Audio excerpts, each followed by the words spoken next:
আসসালামু আলাইকুম এভরিওয়ান, সবাই কেমন আছেন? আশা করি ভালো আছেন। আমরা আল্লাহর রহমতে ভালো আছি।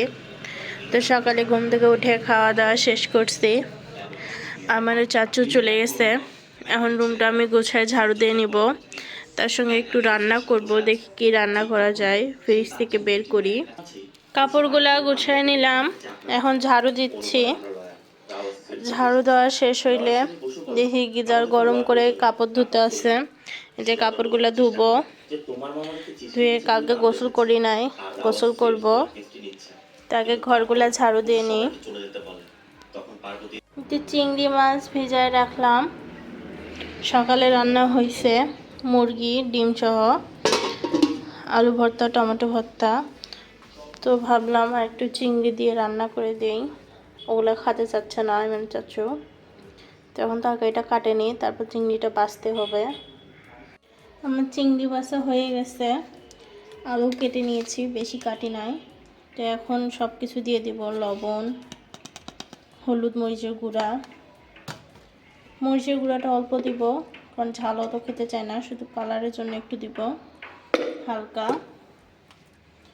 একটু ধনিয়া জিরা দিব, হলুদ গুঁড়ো দিয়ে দিলাম। এই যে অল্প একটু ধনিয়া জিরা গুঁড়া দিয়ে দিব। আদা রসুন বাটা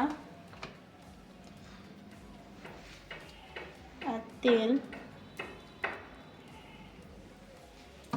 আর মাখিয়ে চিংড়িটা দিয়ে উঠাই দিব। আজানও দিয়ে দিল।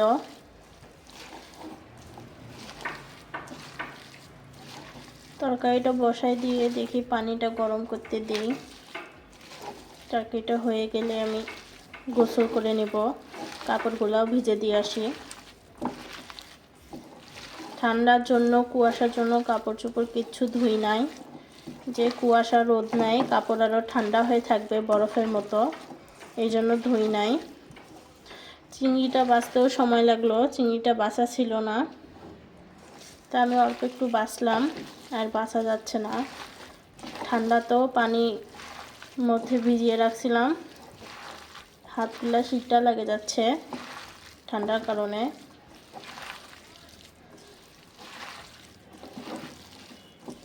একটু ভালো করে মাখিয়ে নিই।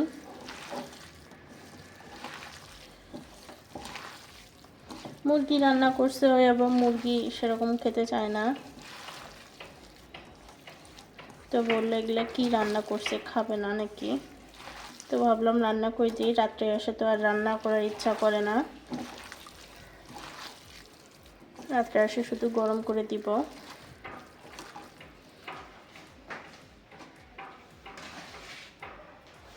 এই যে চিংড়ি বেশি বাছি না, অত বাছা যাচ্ছে না, এই কটা দিয়েই হয়ে যাবে।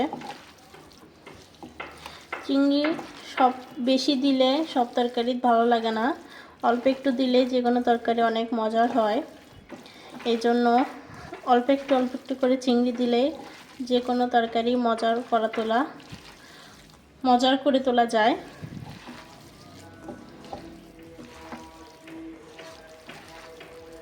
আমার মাখা হয়ে গেলে পানি দিয়ে চুলাটা ধরাই দিয়ে দেবো।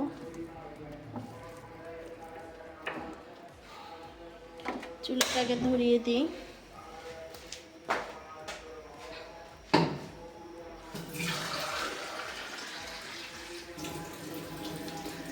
যে পানি, বেশি পানি লাগবে না, কারণ আলু তো সিদ্ধ হতে সময় লাগে না।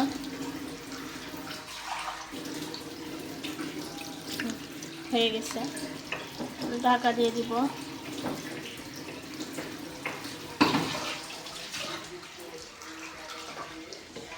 তো মাছটা এদিকে হতে থাক, আমি ওদিকে কাপড়গুলো ভিজে দিয়ে আসি। তরকারিতে টমেটো দিতে চাইছিলাম, মনে ছিল না, তো একটা টমেটো কেটে দিলাম। যে কোনো তরকারিতে শীতের টমেটো দিলে তরকারিটা অনেক মজার হয়। তো এটা হতে থাক। এক বালতি কাপড় ভিজাই দিলাম, এগুলো ধুয়ে দিব। আর পাপোশটা ধুয়ে দিব, এই জন্য ভিজাই রাখলাম। এদিকে দেখি মাছের কি খবর।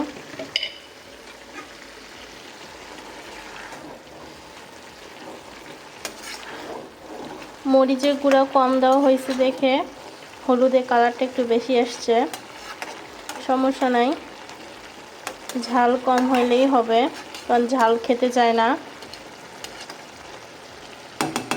একটু লবণ চেখে দেখবো ঠিক আছে কিনা। লবণটা ঠিক আছে। তো এই পানিগুলো শুকায় গেলে আমি মাছটা নামাই নেব। তো আমার পুরপুরির তরকারিগুলো মনে হয় যে সহজ রেসিপি, মাখিয়ে দিয়ে শুধু জাল দিয়ে পানিটা কমাই নিলে তরকারি রেডি। তো এই পানিটা এখন শুকিয়ে গেলে আমি তরকারিটা নামিয়ে নিব। আমার তরকারি হয়ে গেছে, তো আমি যে বাটিতে রাখতেছি, পরে ওভেনে শুধু গরম করব, এখন ঢালে নিই। তো আমার রান্না শেষ, এখন গোসল করে নিব। কাপড় ভিজাইছি, যে বাটিতে রাখলাম। বাহিরে দেখেন আজকে তাও বাতাস আছে, ঠান্ডা আছে, রোদ ওঠে নাই।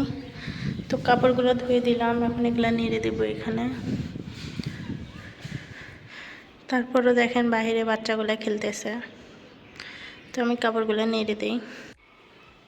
কাপড়গুলো নেড়ে দিলাম, দেখেন কি পরিমাণ বাতাস, কাপড়গুলো তুলতেছে।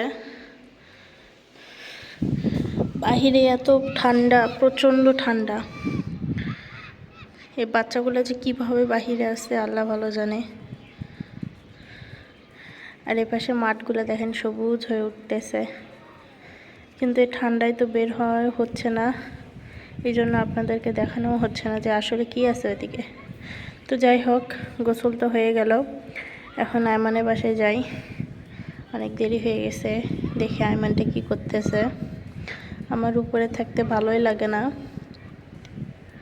তো নিচে যাব।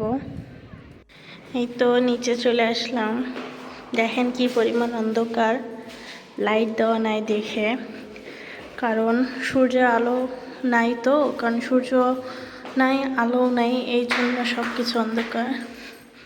তো এই যে চলে আসলাম, এই যে দেখেন আইমান সাদিক খেলা করতেছে।